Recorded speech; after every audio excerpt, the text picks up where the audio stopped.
বাংলাদেশে মার্কিন যুক্তরাষ্ট্রের যে ডিপ স্টেট থিওরি, সেটার হাল হকিকত এখন কেমন চলছে?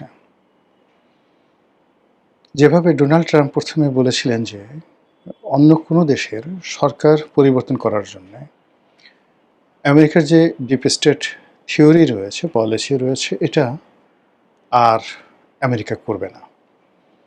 আর অন্য দেশের সরকার পরিবর্তন করতে আমরা কেন অর্থ বিনিয়োগ করব? ক্ষমতা আসার পর তার এই যে বক্তব্য, সেই বক্তব্য শুনে আমরা অনেকটা আশ্বস্ত হয়েছিলাম। দ্বিতীয়ত তিনি ডক্টর মোহাম্মদ ইউনূস সম্পর্কে একেবারে পার্সোনালি তিনি তাকে উল্লেখ করে বলেছিলেন যে ওই যে একজন ক্ষুদ্র ঋণের যে লোক আছে না, যে আমার নির্বাচনে আমার প্রতিপক্ষ তাদেরকে টাকা দিয়েছিল, ইত্যাদি ইত্যাদি কথার সঙ্গে সঙ্গে তিনি আরও বলেছিলেন যে বাংলাদেশে আমেরিকার যে ডিপ স্টেট পলিসি এটা বাস্তবায়ন করতে মোট কত মিলিয়ন মার্কিন ডলার, এটা সম্ভবত almost 49 million, can you imagine? 1 million মানে $10,00,000। তো সেখানে 49 মিলিয়ন মার্কিন ডলার তারা বিনিয়োগ করেছে। আর এই পাক ভারত উপমহাদেশকে কেন্দ্র করে তারা যে কুকর্মটি বাংলাদেশকে নিয়ে করেছে, নট লাইক দ্যাট। পাকিস্তানকে নিয়ে তারা দীর্ঘদিন যাবৎ করছে, খেলছে। আফগানিস্তানকে নিয়ে তারা দীর্ঘদিন ধরে খেলছে, নেপালকে নিয়ে, শ্রীলঙ্কাকে নিয়ে এবং মালদ্বীপকে নিয়ে, এবং প্রায় সব জায়গাতেই তারা শতভাগ সফল না হলেও বাংলাদেশ এবং পাকিস্তানে তারা শতভাগ সফল। আর এই দুটো দেশে তাদের এই সফলতা খুব বেশি দরকার।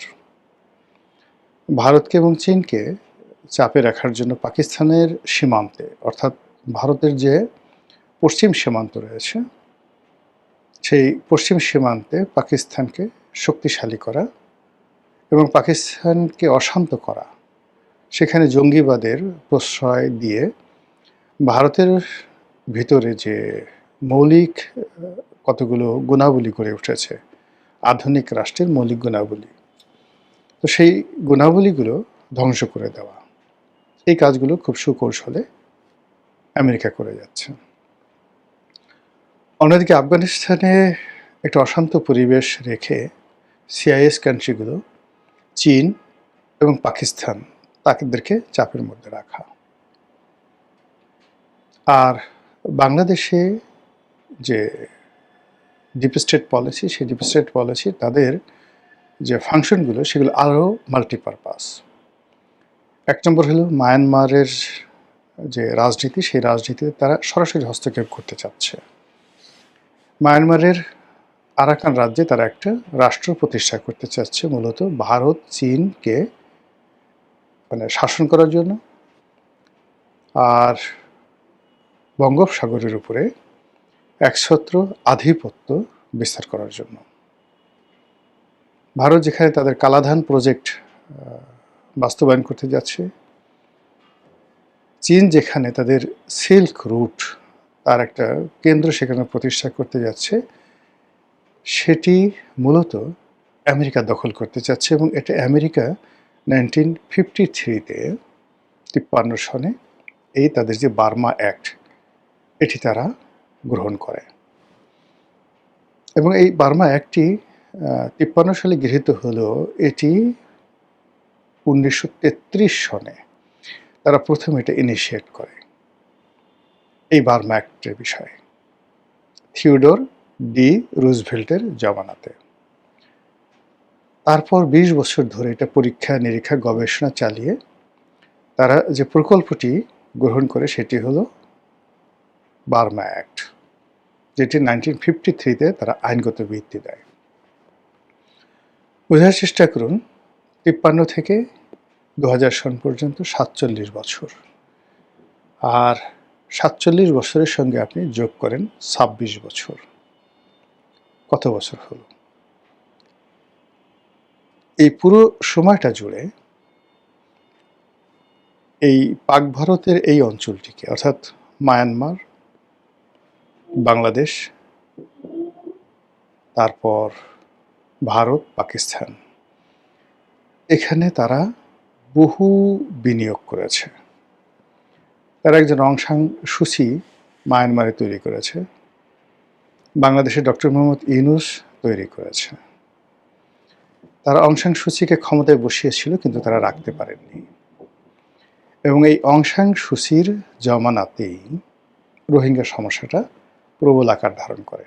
এর আগেও ছিল, কিন্তু সামরিক জান্তা কিন্তু প্রাণান্ত চেষ্টা করেছে সেই সমস্যাটা সমাধান করার জন্য। জিয়াউর রহমানের আমলে হয়েছে, এরশাদের আমলে হয়েছে, প্রথম দফায় বেগম জিয়ার জমানাতে হয়েছে, এগুলো সমাধান করা গেছে। কিন্তু অং সান সুচিকে যখন এই ইউনূসের মতো ক্ষমতায় বসানো হলো, তখন পুরো মায়ানমারের এই অঞ্চলের যে সমাজ ব্যবস্থায় যে এথনিক গ্রুপগুলো রয়েছে, বৌদ্ধ, খ্রিস্টান, মুসলিম,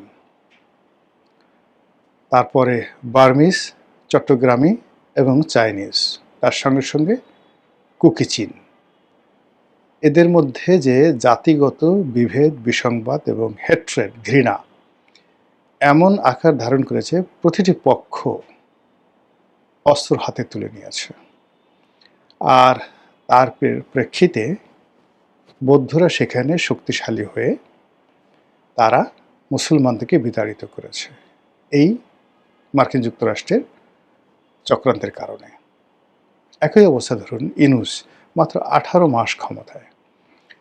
এই 18 মাসের মধ্যে মানে বিএনপি সৃষ্টি হওয়ার পর, জামাত সৃষ্টি হওয়ার পর, দেশের বৃহত্তম রাজনৈতিক দল আওয়ামী লীগের সঙ্গে তাদের যে বিরোধিতা, হেট্রেড, ঘৃণা, বিদ্বেষ, এটা যে পর্যায়ে ছিল তা কয়েক লাখ গুণ বৃদ্ধি পেয়েছে।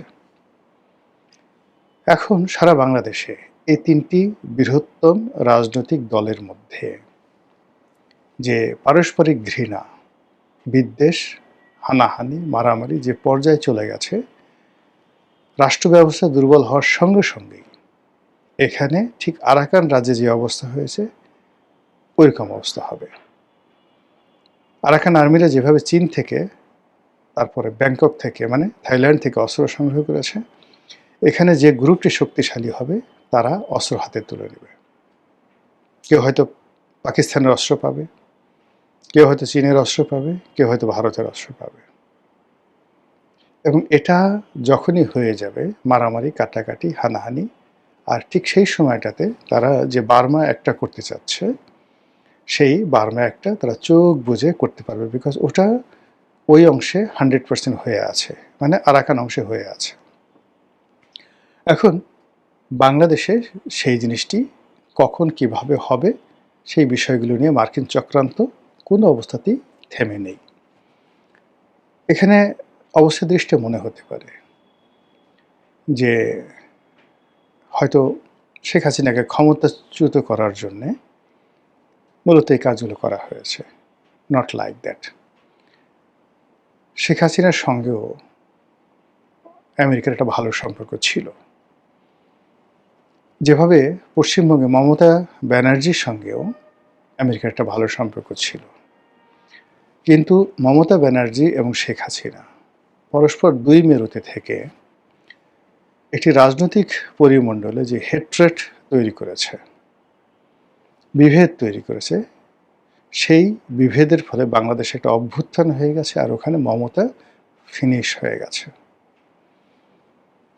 মমতাকে দিয়ে ওখানে মুসলিম উগ্রবাদকে ওখানে জাগ্রত করা হয়েছে। আর মুসলিম উগ্রবাদকে যখনই জাগ্রত করেছে, সে মমতা যত মুসলমানদেরকে কাছে ডেকে নিয়েছে, ওখানে বিজেপি তত বেশি শক্তিশালী হয়েছে। একইভাবে মমতা যেভাবে তার পরিবারতন্ত্র, তার ভাতিজা অভিষেককে যেভাবে সামনে নিয়ে এসেছে, একইভাবে বাংলাদেশে শেখ হাসিনা, শেখ পরিবারের যারা লোকজন, ইচ অ্যান্ড এভরিবডি, যার যেখানে যতটুকু রক্তের দাবি আছে শেখ হাসিনার সঙ্গে, প্রত্যেকটা লোক এই 17 বছরে ফুলে ফেঁপে বটগাছ হয়ে গেছে। এবং ধপাস করে শেখ হাসিনা এবং মমতা একই সঙ্গে পড়ে গেছে। পড়ে গিয়ে এখন দ্বিতীয় পর্ব চলছে। এটা শুধু রেজিম চেঞ্জ নয়, ওখানে উগ্র হিন্দুত্ববাদ চলে এসেছে এবং এথনিক ক্লিনজিং যেটিকে বলা হয় ওটি পশ্চিমবঙ্গ, আসাম এবং বিহারে, আর খুব দ্রুত শুরু হয়ে যাবে ত্রিপুরাতে। হিন্দু এবং মুসলমানদের যে দাঙ্গার পুরো উত্তাপ এসে পড়বে বাংলাদেশে। আর তার ফলে এই যে বাংলাদেশে এখনো যে 1 কোটি হিন্দু আছে, এই 1 কোটি হিন্দুর জীবন সমপরিমাণ এখানে প্রায় বৌদ্ধ এবং খ্রিস্টান যারা আছে, সংখ্যালঘু আছে, তাদের উপরও জুলুম এবং অত্যাচার অনিবার্য হয়ে পড়বে। এর কারণ হলো সমাজ যখন বিশৃঙ্খল হয়ে পড়ে তখন দুর্বল যারা থাকে, অসহায় যারা থাকে, তাদের উপরে জুলুম অত্যাচার হয়। এখানে হিন্দু, মুসলমান, বৌদ্ধ, খ্রিস্টান নয়, এখানে যদি অন্য যে কোনো গ্রুপ, বাহাই সম্প্রদায় হয়, এখানে কাদিয়ানি আছে, তারা হয়, ইসমাইলিয়া আছে, তারা হয়, শিয়া আছে, শিয়াদের মধ্যে আবার মানে ইসমাইলিয়া শিয়া আর একটা ইরানপন্থী শিয়া, মানে পাকিস্তানপন্থী শিয়া এবং ইরানপন্থী শিয়া, এই দুটো গ্রুপই কিন্তু আমাদের এখানে আছে। কাদিয়ানির অত্যন্ত শক্তিশালী। তো যখনই এরকম একটা পরিস্থিতির সৃষ্টি হবে, এই মুসলমানরা কাদিয়ানিদেরকে আক্রমণ করবে, আগা খান ফাউন্ডেশন আক্রমণ করবে,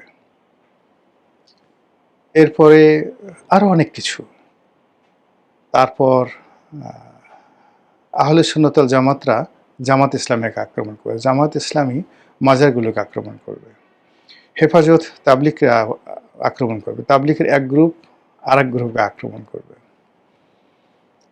এভাবে হিন্দু, মুসলমান, বৌদ্ধ, খ্রিস্টান, পাহাড়ি, বাঙালি, এরকম যদি একটা অবস্থা তৈরি হয়, ঠিক যেভাবে গোপালের রাজত্ব, পাল বংশের গোপালের রাজত্বের আগে 100 বছর ধরে দেয়ার ওয়াজ এ ফাইটিং, যেটাকে বলা হয় মাতসার ন্যায়। বাংলাদেশে যে সময়টাতে মাতসার ন্যায় ছিল, অলমোস্ট ঠিক সেই সময়টিতে জাজিরাতুল আরবে আইয়ামে জাহিলিয়াত ছিল। এখানের 100 বছর অন্ধকার যুগ, ওখানে 100 বছর অন্ধকার যুগ ছিল।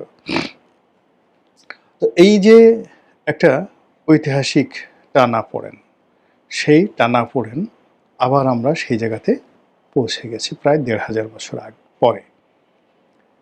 এখন এই যে একজন ইউনূসের কারণে বা তাকে দিয়ে মার্কিন যুক্তরাষ্ট্র এই পুরো জায়গাটাতে যে হেট্রেট, পারস্পরিক হেট্রেট, একজন আরেকজনের মনের মধ্যে যে প্রতিহিংসা, অবিশ্বাস, সন্দেহ, আতঙ্ক, ভয় তৈরি করে ফেলেছে, এর ফলে মানুষের কর্মশক্তি, স্বপ্ন দেখার ক্ষমতা সব কিছু নষ্ট হয়ে গেছে। আওয়ামী লীগ কবে ফিরে আসবে, বিএনপি সেই চিন্তা। আওয়ামী লীগ ফিরে এসে বিএনপিকে কীভাবে কী করবে, আওয়ামী লীগের সেই চিন্তা। জামাতকে কী করবে সেই চিন্তা, জামাত চিন্তায় করছে সেখানে সে কী করবে। এনসিপির যারা বিপ্লবী তারা বলল যে হায় আল্লাহ, এ কী হলো, আমরা তো কিছুই বুঝতে পারলাম না, আমাদেরকে তো শুধুমাত্র ব্যবহার করা হয়েছে। এই পুরো জিনিসই মার্কিন যুক্তরাষ্ট্রের যে ডিপ স্টেট প্ল্যান, সেই প্ল্যানের এখন দ্বিতীয় পর্ব চলছে। প্রথম পর্ব যেটি, সেটি হয়ে গেছে, শেখ হাসিনা চলে গেছে, এখন দ্বিতীয় পর্ব চলছে। আর তৃতীয় পর্বতে কি হবে আশা করি আপনাদেরকে বুঝাই বলতে হবে না, আপনারা খুব সহজে সেটা বুঝতে পেরেছেন। সাম্প্রতিক সময় যদি আপনি দেখেন, ভারতের পক্ষ থেকে যিনি রাষ্ট্রদূত হিসেবে আসছেন, তিনি সরকারের একজন মন্ত্রী ছিলেন, ভারত সরকারের, এবং এই প্রথম ভারত কোনো একজন পূর্ণ মন্ত্রীর মর্যাদা সম্পন্ন ঝানু রাজনীতিবিদকে বাংলাদেশে পাঠালেন রাষ্ট্রদূত হিসেবে। আমরা নাকে তেল দিয়ে ঘুমালো, দিল্লি কিন্তু নাকে তেল দিয়ে ঘুমাচ্ছে না।